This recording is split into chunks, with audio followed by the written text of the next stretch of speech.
coming again back to Mooladhara Chakra, is earth element, Bhumi, Bhutattvam. Swadhisthana, Jalatattvam, water. Manipura, Agni-tattvam, fire. Anahata, air. Vishuddhi, Akasha. Sadashiva దగ్గరికి వచ్చేటప్పటికి తత్వం అనేది విడిగా ఉండదు. అక్కడ ఇంకా సరెండరింగ్ వెళ్ళి ఆయన కాలమే పడిపోవడమే, సరెండరింగ్ అక్కడ. ఇది మన లోపల. ఇప్పుడు ఇది మన లోపల ఉన్నాయి, ఎలా ఉన్నాయి అనేది సైంటిఫిక్ గా ఇప్పుడు చెప్పడానికి ప్రయత్నం చేస్తా. మన తెలుసున్న శాస్త్రం ప్రకారం మన లోపల వెన్నెముక ఉంది కదా, స్పైనల్ కార్డ్ అంటాం. ఇప్పుడు ఒకసారి అందరూ కూడా వీణ ఊహించుకోండి. వీణ ఈ స్పైనల్ కార్డ్కి ఇంకొక పేరు కూడా ఉంది, దాన్నే వీణాదండము అంటాం. Spinal cord is also known as Veenadanda అంటాము, లేదా బ్రహ్మదండము అంటాం. వీణ ఎలా ఉంటుంది? ఒక స్టెప్స్ కింద ఉంటుంది. అంటే ఒక చోట మీటితే ఒక మంచి సరిగమలు వస్తూ ఉంటాయి. అంటే నాకు శాస్త్ర ఇదిలో సంగీత ఇది లేదు కాబట్టి ఎక్కడ ఏదనేది నేను చెప్పలేను. కానీ ఆ వీణాదండం ఎలాగైతే ఒక్కొక్క శృతి ఒక చోట మనం ఇది చేస్తే మనకి ఎలా వస్తుందో, మన వెన్నెముకని వీణాదండంతో పోలుస్తారు. వెన్నెముకలో ఎన్ని పూసలు ఉన్నాయి ఇప్పుడు చూద్దాం. వెన్నెముకలో మన ఫిజికల్ బాడీయే కదా మన వెన్నుపూస. బుర్ర ఆ స్కల్ కనెక్ట్ అయి ఉంది. సర్వైకల్ స్పైన్ 7 థొరాసిక్ స్పైన్ 12 లెక్క 19 అయ్యాయి. తర్వాత lumbar spine 5 23, sacral region 5 28, and coccyx అంటే తోక భాగం అది కూడా 4 కలిపి ఉంటాయి. 4 పూసలు కలిపి కుట్టేసి ఉంటాయి. తోక భాగం 28, 5 అది కూడా 5 ఉంటాయి, కలిపి ఉంటాయి. మొత్తం 33 టోటల్ స్పైన్ 33 పూసలు అన్నమాట. మొత్తం అన్ని అరేంజ్ పై నుంచి కిందకి ఆర్డర్. ఇప్పుడు ఇది మన ఫిజికల్ బాడీలో. ఇప్పుడు శాస్త్రం ఏం చెప్పింది? ఇంద్రుడు, బ్రహ్మ, అష్ట వసువులు, ఏకాదశ రుద్రులు, 12 ఆదిత్యులు. మళ్ళీ ఇంద్రుడు, బ్రహ్మ, అష్ట వసువులు, ఏకాదశ రుద్రులు, 12 ఆదిత్యులు. ఆదిత్యులు అంటే అందరికీ తెలుసు, సూర్యుడు 12 12 లెక్క. ఏకాదశ రుద్రులు 11 11. నెక్స్ట్ అష్టవశువులు 8 31. బ్రహ్మ ఇంద్రుడు 33. సరిపోయా? ఇవి 33, అవి 33, మొత్తం టోటల్ 33 పూసలు అన్నమాట మన శరీరంలో ఉన్నాయి. ఇప్పుడు యాక్చువల్ గా ఈ వసువులు అంటే ఎవరంటే, ఈ వసువులు అనే వాళ్ళు అష్ట వసువులు 8 మంది. వాళ్ళు ఇంద్రుడికి, విష్ణుమూర్తికి దేవలోకంలో సహాయంగా ఉండే అతి శక్తివంతమైన దేవతలు. అంటే చూడండి మన శరీరంలో వాళ్ళందరూ ఉన్నారు.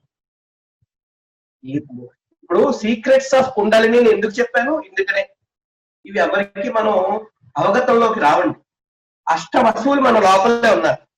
ఆ వసువులు అంటే ఆ ఇంద్రుడికి, దేవలోకంలో ఇంద్రునికి, విష్ణుమూర్తి విష్ణులోకంలో విష్ణుమూర్తికి సహాయంగా ఉండే చాలా శక్తివంతమైన దేవతలు. వాళ్ళు ఇక్కడ భూమి మీదకి వచ్చారనుకోండి, ప్రకృతి తత్వానికి ప్రతీకగా ఉంటారు వాళ్ళు అష్టవసువులు. వాళ్ళ పేర్లు జస్ట్ మీరు వినండి అంతే. ధర, అనిల, అనల, అహ, ప్రత్యూష, ప్రభాస, సోమ, ధ్రువులు అష్టవసువులు. అయితండి మన శరీరంలో ఎంతమంది ఉన్నారు ఇప్పుడు చూడండి. ఒక్కొక్కళ్ళు శరీరమాచంకలు కడు ధర్మ సాధనం అంటే ఎలా ఉంటుందో ఇంకా చూద్దరుగంట. రైట్ అయిందా? రైట్. ఇప్పుడు అష్టవసువులు అయ్యాయి కదా. ఏకాదశ రుద్రులు అంటే ఒక్కొక్క పురాణం ఒక్కొక్క ఇదిలో ఏకాదశ రుద్రులు ఉన్నారు. ఒక్కొక్కరిని మనం జస్ట్ ఒక ఎగ్జాంపుల్ మాత్రం ఇస్తాను. 11 మంది శివతత్వాలు మన లోపల ఉన్నాయి. శివుడు, మహేశ్వరుడు, శంభుడు, శ్రీకంఠుడు, భవుడు, ఈశ్వరుడు, మహాదేవుడు, పశుపతి, నీలకంఠుడు, వృషధ్వజుడు అండ్ పరమేశ్వరుడు. ఏకాదశ రుద్రులు, ద్వాదశ ఆదిత్యుడు.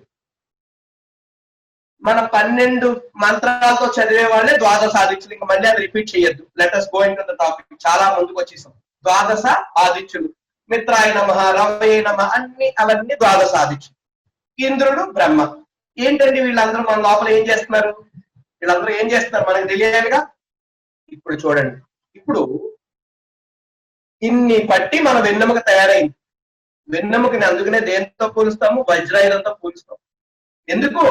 ఆ గవర్నింగ్ ఇంద్రుడు, ఆయన మొత్తం అంతా చేసి మనకి వజ్రాయుధంతో పోలుస్తాం. ఇప్పుడు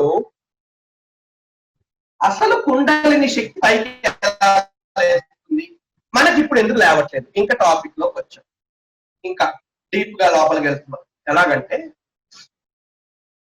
అభ్యాస యోగంలో, అంటే మనం నేర్చుకునే విధానంలో ప్రాకృతం, వైకృతం, కుంభకం అని చెప్పేసి 3 రకాలైన ఉన్నాయి. అంటే ప్రాకృతము అంటే జస్ట్ మనం చేసేది మంత్రంతో చేయడం, ప్రాకృతం. వైకృతము అంటే లయ యోగము, అదే కుండలిని యోగం అని కూడా పిలువబడుతుంది. దాన్ని వైకృతం అంటారు. అదే కుంభకము అంటే హఠయోగం, ఇందాక చెప్పింది. దీనికి లయ యోగం అని ఇంకొక పేరు కూడా ఉంది.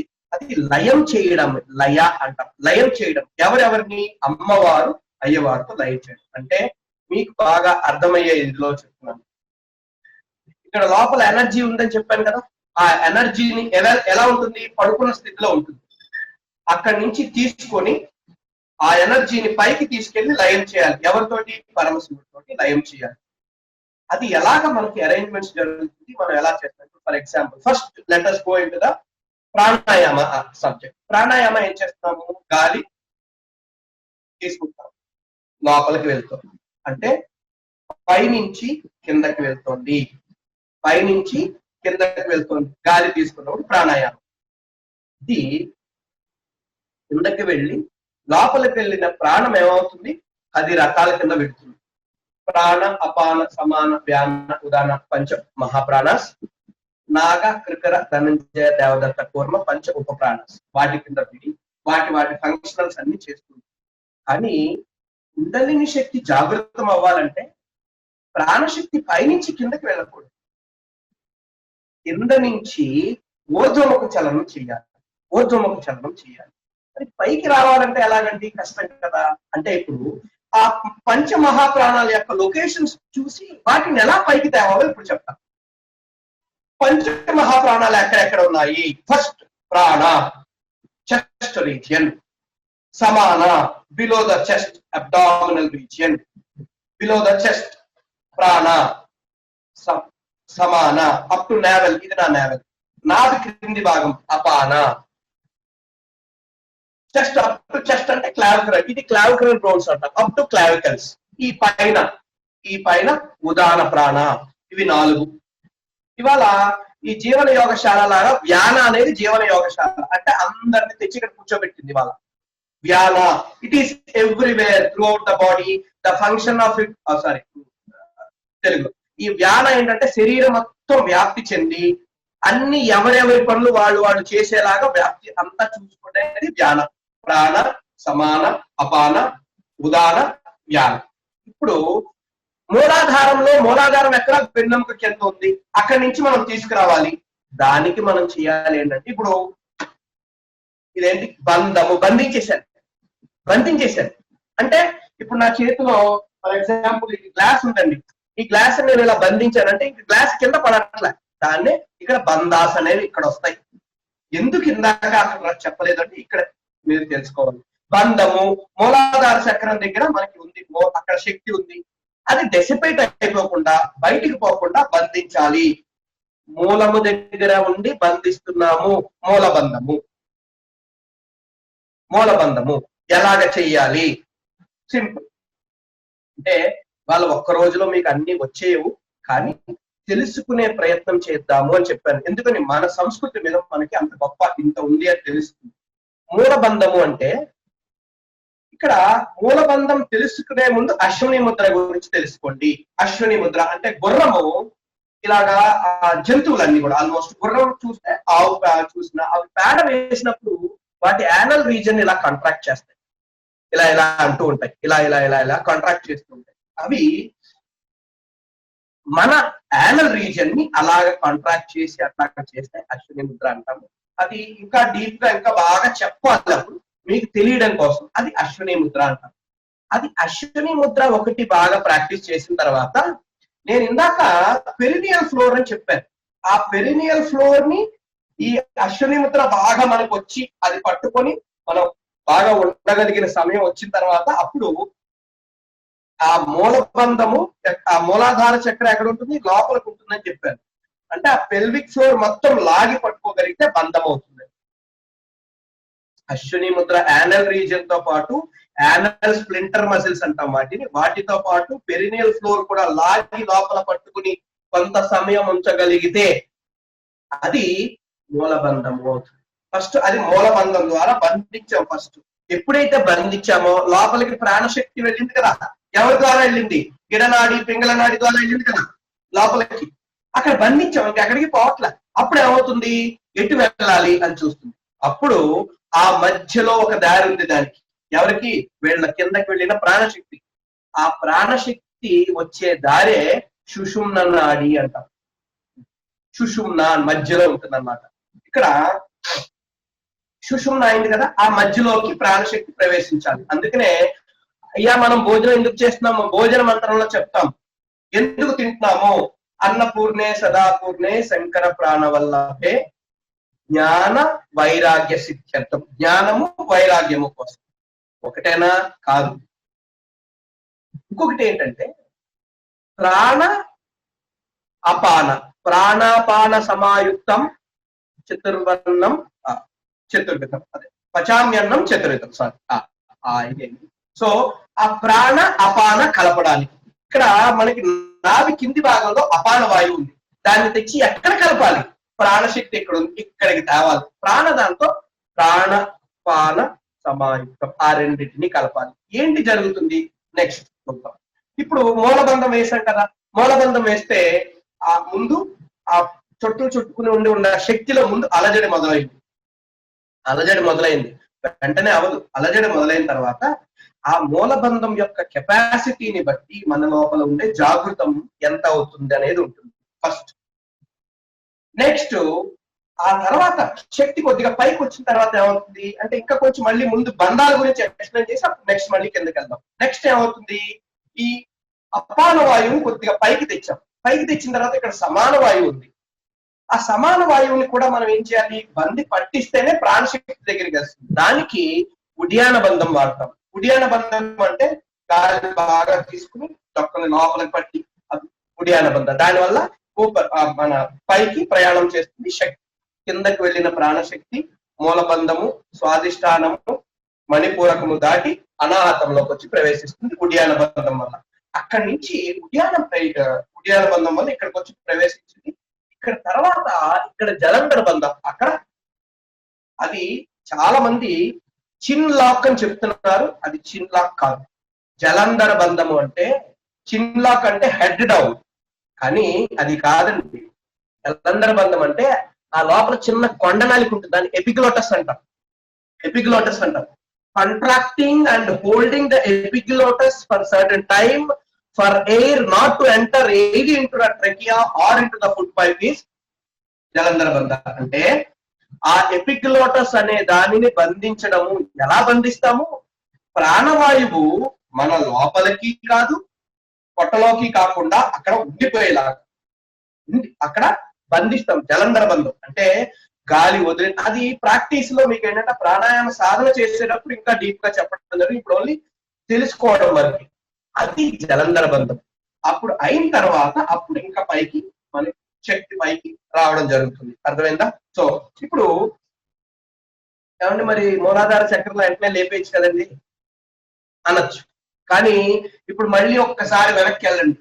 దానికి అధిపతి ఎవరు? వినాయకుడు. వినాయకుడు అంటే గజము. గజం అంటే ఏనుగు. సృష్టిలో అత్యంత బలమైంది ఏనుగు. ఇప్పుడు ఒక్కొక్క దాని యొక్క చక్ర లక్షణాలు చెప్తాను.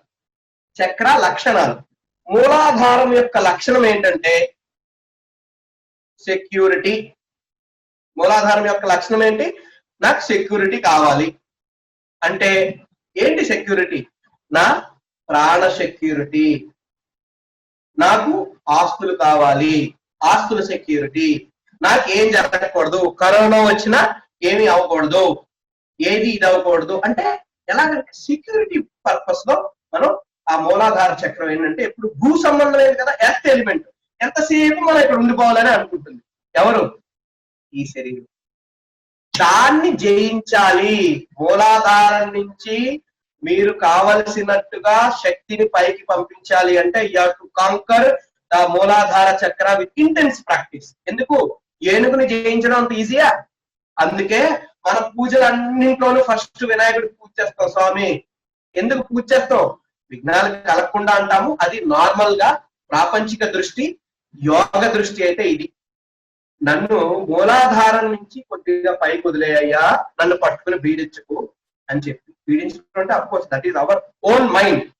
నెక్స్ట్ మూలాధారం యొక్క లక్షణం. నెక్స్ట్ అంటే చాలా ఎలాబరేట్ గా చెప్పట్లే, కుండలిని గురించి నేను బాగా ఎలాబరేట్ గా చెప్పట్లే, అందులో ఎంత ఉంది అని తెలుసుకోవడానికి చెప్తున్నాను నేను. రైట్. సెకండ్ పాయింట్, స్వాదిష్టాన యొక్క లక్షణం ఏంటి అంటే కోరికలు. అవి ఏవైనా అవన్నీ కోరికలు. ఇందాక సెక్యూరిటీ, ఇది కోరికలు. స్వాదిష్టాన అంటే desires of from material means, అంటే సెక్షువల్ డిజైర్స్. ఇలా రకరకాలైన కోరికలన్నిటినీ వాటిని జయిస్తే అప్పుడు ఏమవుతుంది? ఇంకొంచెం పైకి వచ్చింది, ఇంకొంచెం పైకి వచ్చింది. అప్పుడు వాటర్ ఎలిమెంట్ దాటి మనం ఏం చేసాము? పైకి వచ్చాం. నెక్స్ట్ జరిగేది మణిపూరకం వచ్చేటప్పటికి ఫైర్ ఎలిమెంట్. ఈ ఫైర్ ఎలిమెంట్ కూడా ఆల్మోస్ట్ దీనికి సంబంధించిందే. అక్కడ ఏంటంటే ఇక్కడ మీరు ఇంకొకటి బాగా గుర్తుపెట్టుకోండి, 3 గుణాలు ఉన్నాయి మనకి అందరికీ తెలుసు. సత్వ, రజో, తమో గుణాలు. మూలాధారము, స్వాదిష్టానము రెండింటిని తమో గుణానికి ప్రకృతంగా భావిస్తాం మనం. తమో గుణ సంబంధం అవి రెండు కూడా తమో గుణ సంబంధం. మణిపురానికి వచ్చేసాం మనం, మణిపురానికి శక్తిని తీసుకొచ్చేసాం. అది మణిపురము అనాహతము కలిపి రజోగుణ సంబంధం. తమసిక్ అంటే గ్రాబింగ్ టెండెన్సీ, హోల్డింగ్ టెండెన్సీ. తమసిక్ ప్రకృతి అంటే అంత కావాలి, అంటే తమస్ అంటే బద్ధకంగా ఉండడం కదా, అంతా అక్యుములేట్ చేసేసుకుంటాం. ఆస్తులు అక్యుములేట్ చేస్తాము, ఇక్కడే ఉండిపోవాలనుకుంటాం, కోరికల్లో మునిగి తేలిపోతూ ఉంటాం. అవి రెండు దాటి పైకి వచ్చాం అనుకోండి. రజసిక్ ప్రకృతి ఎవరు? మణిపూరకము, తర్వాత అనాహతము. ఈ మణిపూరము యొక్క లక్షణం ఏంటి అంటే పవర్. పవర్ ఎప్పుడు కూడా అంతా నా కంట్రోల్లో ఉండాలి, ఈ టైప్. ఇవన్నీ కూడా మణిపూరకంలో ఉంటాయి. ఎందుకని అక్కడ రజసిక్ క్వాలిటీ, యాక్టివ్ గా ఉంటాం అన్నమాట. మనకి సోషల్ యాక్టివిటీస్, ఇలా రకరకాలైన ఇవి కోరుకుంటూ ఉంటుంది. దాన్ని కూడా దాటి పైకి రావాలి. దాన్ని కూడా దాటి పైకి వచ్చిన తర్వాత అనాహతం. అనాహతానికి ముఖ్యమైన లక్షణం, సింబల్ ఏంటంటే ఇటర్నల్ లవ్. అంటే కండిషన్స్ ఏమీ లేని ప్రేమ, అంటే అవిభాజ్యమైన ప్రేమ అంటాం. అంటే తల్లి, ఎగ్జాంపుల్ ఒకటే ఒక ఎగ్జాంపుల్, ఇంకా అంతకు మించి లేదు.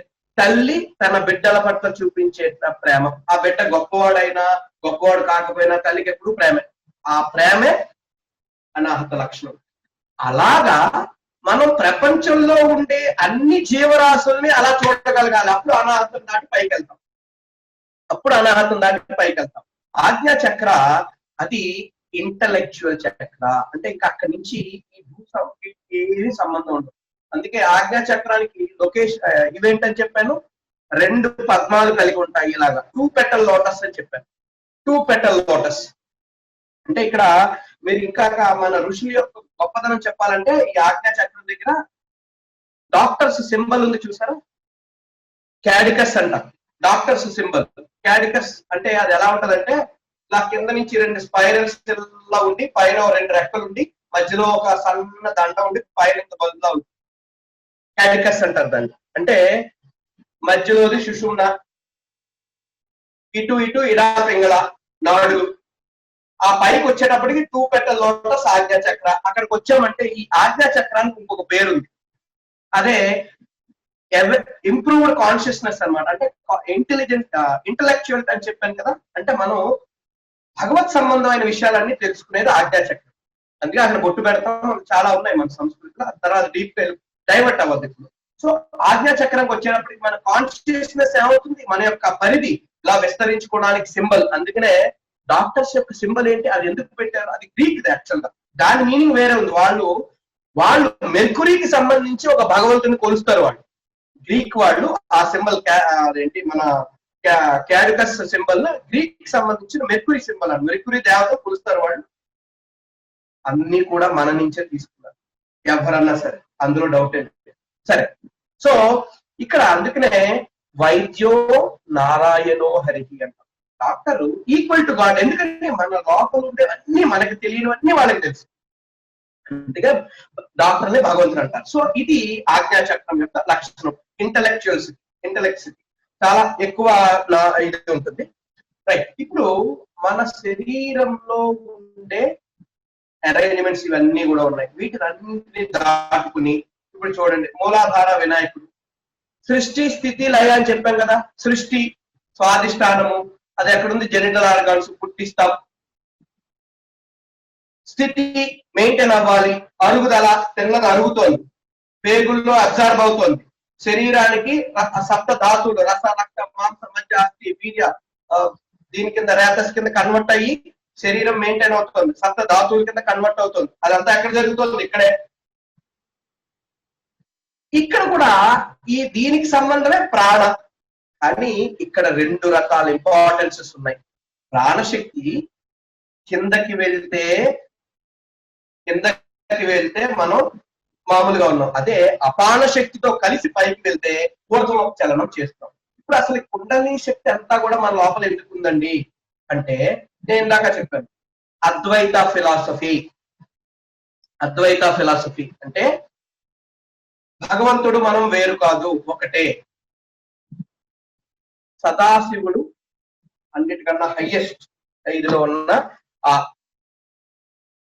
ఇక్కడ సదాశివుడు పైన సహస్రారం గురించి ఒక్క మాట చెప్పేసి ఈ లయం ఎలా జరుగుతుందో చెప్పేద్దాం, అప్పటితో క్లాస్ అయిపోతుంది. ఈ సదాశివుడు ఇక్కడ, ఇది సదాశివ అని చెప్పాం కదా, ఈశ్వర, ఇది సదాశివ. ఈ పైన పరమశివ ఈ సృష్టికి సాంఖ్య ఫిలాసఫీ కూడా ఇదే చెప్తుంది. ఏం చెప్తుంది, ఆ పరమాత్ముడు ఎలా ఉన్నట్ట, ఈజ్ ఓన్లీ వన్. ఏ చరాచర సృష్టి ఏమీ లేదు, అంతా అలా ఉన్నాడు ఆయన, అద్వితీయమైన ఇదిలో ఉంటాడు ఆయన, ధ్యాన స్థితిలో.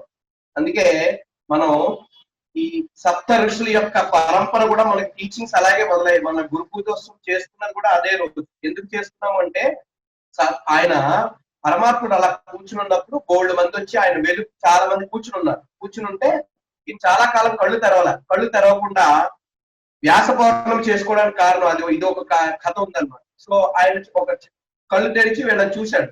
ఆయన నుంచి కళ్ళ నుంచి ఆనందమైన ఇదిలో వస్తుంటే దానికి ఎవరు తట్టుకోలేక వెళ్ళిపోతే 7 మాత్రం ఉండిపోయారు. వాళ్ళే సప్త.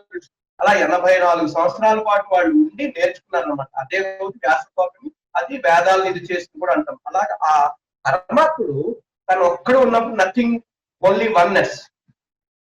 అప్పుడు అమ్మవారు ఆయన యొక్క ఇదేం కలుగుతుంది అంటే, లెట్ మీ సీ మెనీ అనే ఒక ఇది కలుగుతుంది. అప్పుడు ఆ శక్తి స్వరూపిణి బయట ప్రకృతి కింద వస్తుంది. ఆ శక్తి మళ్ళీ చివరికి ఏమవుతుంది, మళ్ళీ లోపలి గుణాలు అంతా చరాచర సృష్టి జరిగింది, మళ్ళీ పరమాత్మలోకి వెళ్ళిపోవాలి. ఆ శక్తి మన లోపల ఎక్కడుంది అంటే మూలాధార చక్రంలో కుండలిని శక్తి రూపంలో ఉంది. ఇక్కడ చూసుకోండి, ఇడనాడి పింగళనాడి అన్నాం. ఒకటి సూర్యుడు, ఒకటి చంద్రుడు. మగవాళ్ళు ఎలా ఉంటారు, కోపతాపాలతో అరుపులు కేకలు బీభత్సంగా ఉంటారు. ఆడవాళ్ళు ఎలా ఉంటారు, వీళ్ళు అరిచిన వాళ్ళు కామ్గా ఉంటారు. అంటే అందుకే మన శాస్త్రం ఏం చూపించింది, దానికి సింబలైజేషన్ అర్ధనారీశ్వర తత్వము. అర్ధనారీశ్వర తత్వం అంటే right side part the Pingala is masculine gender, చంద్రుడు ఈజ్ ఫెమినైన్ జెండర్, సూర్యుడేమో మస్కులైన్ జెండర్. అది చూపించింది. రెండు బ్యాలెన్స్ అవ్వాలి. అంటే ప్రాణశక్తి, లోపలికి వెళ్ళిన ప్రాణశక్తి ఇడనాడి నుంచి పింగళనాడి నుంచి సక్రమంగా వెళ్ళి మన లోపల ఉండే సుషుమ్న నాడి అంటే మధ్యలో ఉండే ఆ సుషుమ్న నాడి గుండా పైకి రావాలి. మనం అన్నిటికన్నా పుణ్యం ఏంటంటే త్రివేణి సంగమంలో స్నానం చేయడం అంటాం. గంగా యమున సరస్వతి. గంగ కనబడుతుంది, యమున కనబడుతుంది, సరస్వతి అమ్మ కనపడదు. ఇప్పుడు గంగా నది కనబడుతుంది. ఎలా ఉంటుంది గంగా నది? చల్ వెళ్తుంది సూర్యుడు. యమున వెళ్తుంది చంద్రుడు. సరస్వతి అంతర్వాహిని, లోపల ఉంటుంది, ఎవరికి కనపడదు. మన లోపల శక్తి స్వరూపం అలాగే ఉన్నాయి. ఆ మధ్యలో ఉండే సరస్వతికి రిజంబలెన్సే మన లోపల ఉండే వెన్నుపాము మధ్యలో ఉండే, అందులో సిఎన్ఎఫ్ అంటాం, cerebro spinal fluid, CSF cerebro spinal fluid. తెల్లటి క్రిస్టల్స్ లో ఉంటుంది. ఆ క్రిస్టల్ ఫామ్ లో తెల్లని పదార్థం అన్నమాట. అది సరస్వతి, కనపడదు. అలాగే సరస్వతిని ఎవరికి గుర్తు? చదువుల తల్లి సరస్వతి అంటాం. ఇప్పుడు ఇలా చూడంగానే నేనేం మాట్లాడకుండా ఇలా కూర్చుంటే ఎవడన్నా చదువు ఉందని అనుకుంటాడా? అనుకోడు. ఎవడు ఎంత గొప్ప ఎవరికి తెలియదు. మన చదువు ఎవరికి కనపడదు అన్లెస్ మనం మాట్లాడాలి. అలాగే మన లోపల ఇంత శక్తి ఉందని ఎవరికి తెలియదు. మన సాధన చెయ్యాలి, సాధన చెయ్యాలి. సాధన చేస్తే జాగృతం అవుతుంది తప్ప లేకపోతే అవ్వదు. లేదు అనుకోవడం పొరపాటు. ఫ్యాన్ స్విచ్ చేస్తే తిరుగుతోంది, అంతవరకు ఫ్యాన్ ఆఫ్ చేసి అందులో లేదు అనుకోవడం పొరపాటు. కరెంట్ ఉంది అందులో, మనం వాడుకోవట్లేదు. రైట్. ఆడవాళ్ళ జడ ఎలా ఉంటుంది? పైన ఇలా విప్పారి ఉండి అక్కడి నుంచి 3 పాయలు ఇలా ఒకటి ఒకటి ఒకటి ఒకటి ఒకటి కింద ఉంటాయి. మన లోపల కూడా సేమ్. సో ఇందులో ఇక్కడ మనము కుండలిని శక్తిని ఏం చేస్తున్నాము అంటే, ఇడ పింగళ ద్వారా మనం గాలి లోపలికి వెళ్తుంది. Left nostril breathing, right nostril breathing చేస్తున్నాము, లోపలికి వెళ్తుంది. శక్తి పైకి ఒక్కొక్క చక్రాన్ని దాటుకుంటూ రావాలి. ఇప్పుడు కొన్ని ట్రెడిషన్స్ లో ఈ కుండలిని శక్తిని జాగృతం చేయడానికి బీజాక్షరాల చాంటింగ్ తో చేస్తున్నారు, ప్రాణాయామ సాధనతో కూడా చేస్తున్నారు. ఒక లెవెల్లో అంతకన్నా హయ్యర్ లెవెల్ ఆఫ్ ప్రాక్టీస్ లో ఈ అభ్యాస యోగాలోనే నేను చెప్పాను. కర్మయోగం కాకుండా అభ్యాస యోగాలో జపయోగ, అజపయోగ, అజప రూపంతో జప రూపంతో కూడా చేస్తారు. అది కాకుండా క్రియారూపంతో, అదే క్రియాయోగం అంటాం. క్రియారూపంతో తర్వాత స్మరణ రూపంతో కూడా చేస్తాం. ఇవి ఈ అనుభూతులన్నీ ఎలా ఉంటాయి అంటే, మన లోపల కుండలిని జాగృతమైనట్టు ఎలా తెలుస్తుంది అంటే, అది స్వ అనుభవంతో తప్ప విడిగా మనకి తెలియదు. అర్థమవుతుందా? సో ఇక్కడ బాగా మీరు గుర్తు పెట్టుకోవాల్సింది, మనం ఎవరి దగ్గర నేర్చుకోవాలి? మనకి సరి అయిన గురువు దొరికితే నేర్చుకోవాలి. లేకపోతే మరి మనం ఇలా చెప్పుకుంటే ఎంతవరకు అన్నా మనం అలా చెప్పుకుంటూ వెళ్ళచ్చు. ఇప్పుడు కుండలిని శక్తి మనకి ప్రాణాయామంతో జాగృతం అవుతుంది కదా. ముందు ప్రాణాయామంతో ఎలా జాగృతం అవుతుందో చూద్దాం. ప్రాణాయామ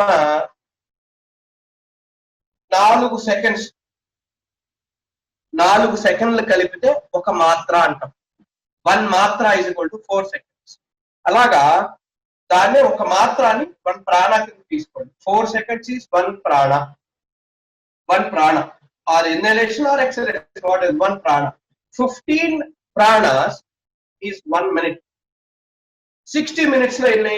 అదే 60 minutes లో 60 నిమిషాలు. ఒక నిమిషానికి 15 ప్రాణాలు అయ్యాయి. మనకి 60 నిమిషాలు, ఒక రోజుకి 24 గంటలు. టోటల్ మనకి ఎంత అవుతాయంటే 21,600 ఇన్హలేషన్స్ కానీ ఎక్సలేషన్ ప్రాణాలు అవుతున్నాయి. 21,600 ప్రాణాలు, 21,600. మనకి ఈ ప్రాణ, మనం ఇందాక చెప్పాం కదా, లోపలికి వెళ్ళింది. మామూలుగా పంచమహాప్రాణ, పంచ ఉప ప్రాణాల కింద డివైడ్ అవుతుంది ప్రాణమయ కోశం కింద చూస్తే ఆ సైన్స్. ఇప్పుడు ఇక్కడ వచ్చేటప్పటికి మనకి చక్రాల కింద డివైడ్ అవ్వాలి. ఒక్కొక్క శక్తి దానికి మనం చాలా ఇవ్వాలిగా. ఎందుకంటే ఈ తామర పువ్వులు చెప్పాను కదా, పెటల్స్ అన్ని కిందవే ఉంటాయి, పడుకుని ఇలా ఉంటాయి. వాటికి నీళ్లు పోస్తే పైకి లేస్తాయి. అంటే ప్రాణశక్తి, కిందకి వెళ్ళిన ప్రాణశక్తిని బంధాల ద్వారా పైకి తేవాలి. ఎంతంత ఇవ్వాలి లెక్క చూసుకోండి. 21,600 మూలాధారానికి 600 ఇచ్చాం. మూలాధారానికి 600 ప్రాణాలు. స్వాదిష్టాన, మణిపుర, అనాహత 6,000 ఈచ్. 6,000 ఈచ్. విశుద్ధి, ఆజ్ఞా చక్ర and Sahasrara 1000 each. 18 plus 3 21,600 total 21,600 pranas in a day. మనం కరెక్ట్ గా చెయ్యగలిగితే మన లోపల అమ్మవారు శక్తి పుంజుకుంటుంది. శక్తి పుంజుకుని ఏం చేస్తుంది? ఆ 3.5 చుట్లు చుట్టి కిందకి పెట్టిన పడగని అలా నెమ్మదిగా పైకి పెడుతుంది. పైకి పెట్టి ఆ సెరిబ్రోస్పైనల్ ఫ్లూయిడ్ అంటే ఆ సుషుమ్న నాడి గుండా నెమ్మదిగా పైకి ప్రయాణం చేస్తుంది. ఒక్కొక్క చక్రాన్ని దాటుకుంటూ వెళ్తుంది. రైట్. ఇప్పుడు ఆ ప్రాణశక్తి మూలాధార చక్రంలో ఉందనుకుందాం. ఫర్ ఎగ్జాంపుల్ మూలాధార చక్రంలో ఉన్నప్పుడు ఏంటి జరుగుతుంది? మనకి భూ సంబంధం చెప్పానుగా, మన పని, మన తెలివితేటలు, పనిలో అత్యద్భుతమైన తెలివితేటలు కనబరుస్తూ ఉంటాం. ఇఫ్ యువర్ ప్రాణ ఈజ్ ఇన్ మూలాధార చక్ర, దాటి కొద్దిగా పైకి వచ్చింది, ఎక్కడికి? స్వాదిష్టానానికి వచ్చింది. అప్పుడు ఏం చేస్తాము? మనము చేసే పనిలో ఇందాక మనం ఏం చేస్తాము? తెలివితేటలుగా చేస్తాం. దాంతో పాటు చేసే పనిలో నిబద్ధత పెరుగుతుంది. దాని మీద పట్టు సాధిస్తాము. ఇందాక తెలివి ఒకటే ఉపయోగించాము, దాంట్లో పట్టు సాధించి ఆ పనిని, ఎగ్జాంపుల్ చెప్పాలంటే భగవద్గీతలో శ్రీకృష్ణుడు వాళ్ళు చెప్పినట్టు యోగ కర్మాను కౌశలం అని అర్థం. అంటే the dexterity in action is యోగం. ఆ పని ఇంకా చేస్తే అబ్బా ఇది చేసాడా, ఇంకా ఎవరు చేయగలరు, 100% చేశాడు, అది వస్తుంది. ఎక్కడ? మనకి ఈ లోపల స్వాదిష్టాన దగ్గరికి వచ్చినప్పుడు. ఎవరు? ప్రాణశక్తి. మన ప్రాక్టీస్ వల్ల పైకి వస్తుంది కదా మెల్లిమెల్లిగా, అక్కడికి వచ్చినప్పుడు. ఆ తర్వాత నెక్స్ట్ స్వాదిష్టాన తర్వాత మణిపూరకాల వచ్చినప్పుడు మనకి విషం తిన్నా అరిగిపోతుంది. జఠరాగ్ని ఎంత బాగా ప్రజ్వలితం అవుతుందంటే విషం తిన్నా అరిగిపోతుంది, ఏమీ అవదు మనకి. రైట్. ఆ తర్వాత అనాహతం వచ్చేటప్పటికి అందరినీ సమానంగా చూడటం మొదలు పెడతాం. అందరినీ సమానంగా, లేదా మనం ఎవరి గురించి అయితే బాగా మనం చూస్తున్నామో వాళ్ళే మనకి కనపడేలాగా. అందుకనే ఆంజనేయ స్వామి తీస్తే ఎవరు కనపడతారు? రాములు వారు కనపడతారు. అంటే ఆయన ఎప్పుడు కూడా ఆయన ఎనర్జీ అంతా ఫోకస్ చేస్తున్నాడు.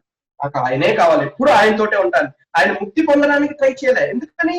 ఆయనకి అసలు మరణాలు వాటితో సంబంధం లేదుగా, అజరామయుడు ఆయన. అందుకని ఎప్పుడు ఇక్కడ ఎనర్జీ, ఇటర్నల్ లవ్ ఎవరి పట్ల? ఆయన దాస్యభావ, ఆయనకి దాసులైపోయాడంతే ఆ శ్రీరామచంద్రమూర్తి. అందుకే ఇలా తీయంగానే ఆయన కనబడ్డారు సీతారామరావు. అందుకని అనాహత దగ్గరికి వచ్చింది అనుకోండి అది. ఇంకా విశుద్ధి చక్రానికి ప్రాణం వచ్చింది. అప్పుడు ఏమవుతుంది? మనకి మెల్లిగా ఇంక్రీజ్ ఎన్లైటన్మెంట్స్ అంటే డివైన్ హీరింగ్స్ మొదలవుతాయి. ఇందాక చెప్పాను అనాహత అని చెప్పాను కదా, డివైన్ హీరింగ్స్ మొదలవుతాయి. ఏంటి డివైన్ హీరింగ్స్ అంటే? మనకి తెలియని ఎన్నో రకాలైన సిద్ధులు వస్తాయి ముందు. ఇందులో ఎక్కడన్నా ఒక్కొక్క చోట స్థాయిని బట్టి అష్ట సిద్ధులు ఉన్నాయి మనకి. అనిమ, మహిమ, లగిమ, గరిమ, ప్రాప్తి, ప్రకామ్య, ఇసిత్వ, వసిత్వం. అంటే వశం చేసేసుకోవడం రకరకాలండి, రకరకాలు ఉన్నాయి. ఆదిశంకర్లు ఒకటి చేసి ఆయన ఇక్కడి నుంచి అక్కడికి వెళ్ళి తెలుసుకున్నంతా పెద్ద పెద్ద ఇవన్నమాట. సో అవి మనకి వస్తాయి అష్టసిద్ధులు. అది కాకుండా మనకి లోపల డివైన్ హియరింగ్స్ అంటే బ్రహ్మాండమైన శబ్దాలు వినపడుతూ ఉంటాయి. ఏంటి?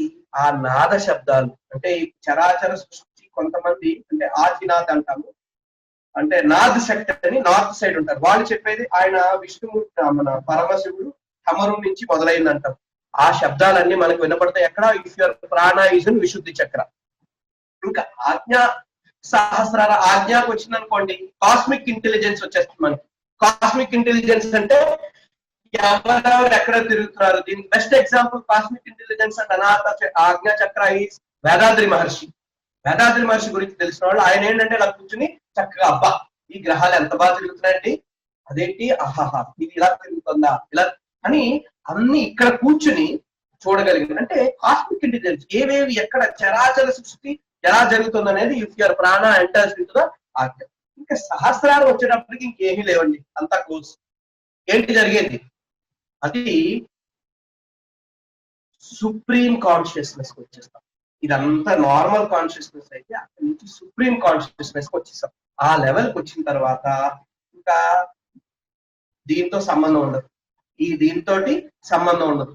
బెస్ట్ ఎగ్జాంపుల్ ఏంటంటే షిరిడి సాయిబాబా పుస్తకాలు చదివిన వాళ్ళకి, ఆయన చరిత్ర తెలుసుకున్న వాళ్ళకి ఆయన శరీరాన్ని వదిలేసి వెళ్ళిపోయారు అక్కడికో.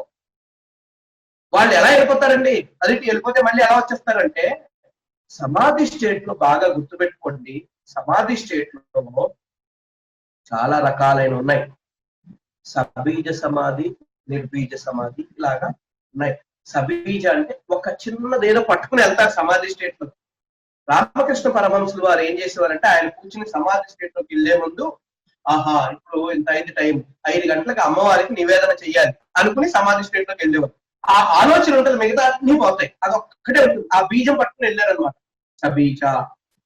మళ్ళీ వెనక్కి వస్తారు, ఆ సబీజ స్థితిని కూడా దాటి పైకి వెళ్ళిపోతారు. అందుకనే ఇక్కడ ఒకటి గుర్తుపెట్టుకోండి, ఆ చలనం చేసేది, ఆ చలనం చేసే శక్తి వెళ్తే మామూలుగా మనకు వాడుక భాషలో కపాల మోక్షం అంటాం. కపాల మోక్షం అంటే మామూలుగా అక్కడ శవాన్ని దహనం చేసినప్పుడు కపాలం టిక్మని ఆ వేడికి పగిలితే కపాల మోక్షం అంటాం. యోగ శాస్త్రం అది చెప్పదు, అలా కాదు.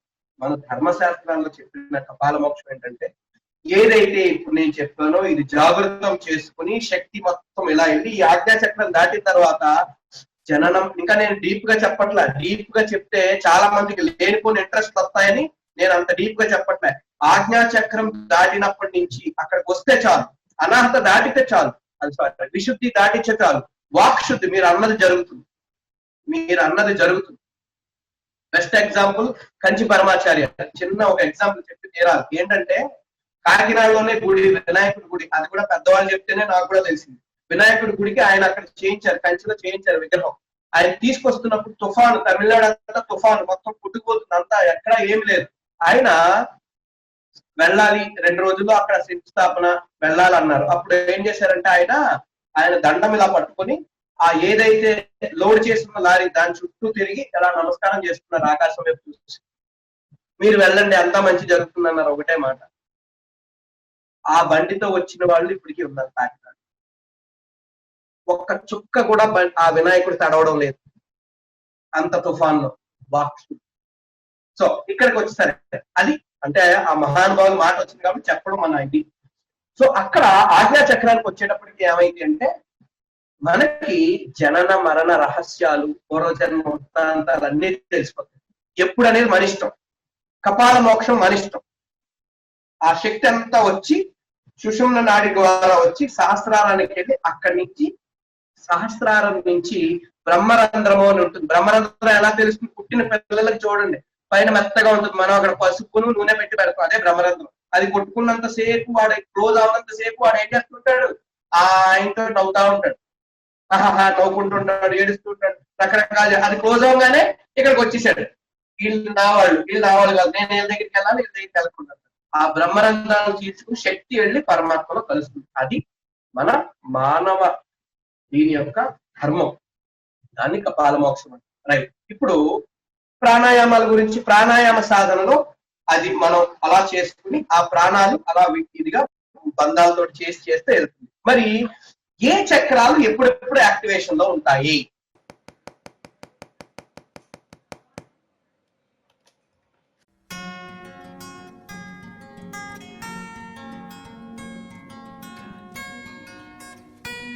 Please subscribe the channel for more interesting updates.